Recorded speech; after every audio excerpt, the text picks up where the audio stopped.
జై శ్రీమన్నారాయణ, జై శ్రీరామ్. అందరికీ భోగి, సంక్రాంతి, కనుమ శుభాకాంక్షలు. ఈరోజు పండుగ శుభాకాంక్షల సందర్భంగా ఒక మంచి విషయము. చాలా మంది ఇప్పుడు ఈ కలియుగంలో బాగా మంచి జీవితం, ఆనందమైన జీవితం అంటే కార్లు, బంగ్లాలు, బంగారము అనుకున్నప్పుడు, సినిమా తినాలనుకున్నప్పుడు బిర్యానీ, ఎవడన్నా పిలిస్తే రావడము, భుజాలు ఎత్తుకొని ఉండడము, అధికారం ఉండడము, ఇది జీవితం అనుకుంటున్నారు. ఇది కాదు.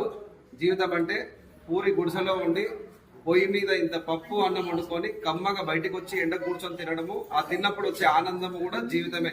కాబట్టి ఈ పేదరికంగా బతికే వాళ్ళందరూ కూడా ఈ పండుగ టైంలో కానీ ఇంకెప్పుడైనా టైంలో కానీ జీవితంలో కార్లు ఉంటే, బంగ్లాలు ఉంటే, బంగారం ఉంటేనే ఇది ఒక జీవితము. అదే టార్గెట్ అన్నట్టు ఉద్యోగాలు చేసి లేకపోతే అప్పులు చేసి ఆ వైభవం పొందడంలో మంచిగా జీవితంలో సాధించాల్సిన ఎన్నో విషయాలన్నీ పక్కకు పోతున్నాయి. కాబట్టి జీవితం అంటే అవి ఉంటేనే జీవితం కాదు.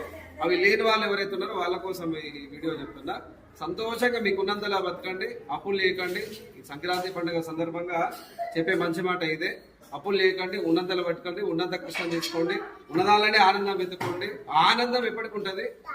కారు ఉన్నవాడికి అప్పులు లేక కాదు, కార్లు సంపాదించండి, బంగ్లాలు సంపాదించండి, కానీ అదే సంపాదించడం కోసం జీవితం త్యాగం చేయడం వ్యర్థం.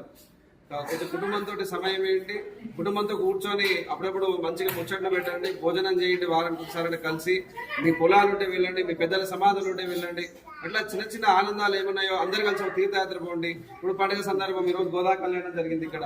ఇట్లా గోదా కళ్యాణం అక్కడ ఏంటంటే జరిగితే ఆ దేవుని పోయి దర్శనం చేసుకోండి.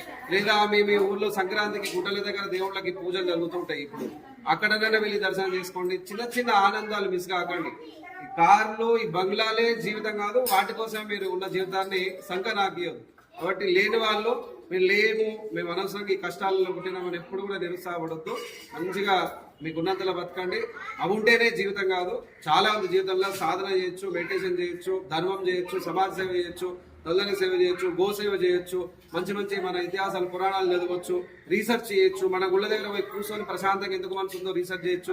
రకరకాలు ఉన్నాయి జీవితంలో, చూసేటివి చేసేటివి అవన్నీ కూడా ఉన్నాయి. వాటిని వదిలేసి దీనిని పట్టుకునే వాళ్ళు ఆడుతున్నారు. కాబట్టి అది మానుకోండి, ఉన్నంతలో మంచిగా ఉండండి.